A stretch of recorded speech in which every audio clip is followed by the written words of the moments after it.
موقتين والد موبلكaaga gacantaad ka baran karaysaa quraanka kariimka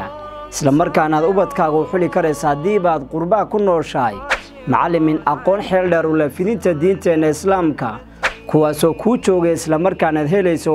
24 saacadood iyo 7 maalmood oo usbuuca hayadeero waxaynu ka bilaabaynaa casharkeena insha Allah ta'ala suuratu alam nashrah laka sadrak ووضعنا عنك وزرك مركزku waxa uu fursad u siinaya caruur iyo ciroolaba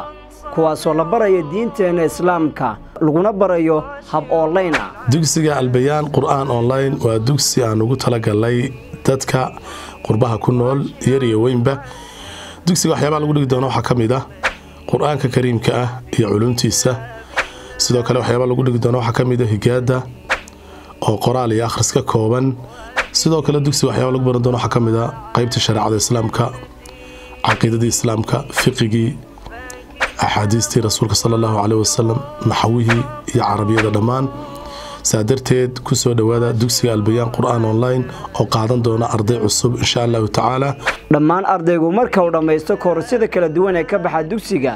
waxa loo soo dirayaa shahaado cadeynaysa inuu ardaygu leeyahay aqoontaas haddaba waalis qoristu waxay ka socotaa gudaha dugsiga adigoon sacadimin ka wac taleefanada shaashada kaaga muuqda ballanteenu waa inaynu ka cilmi qaadano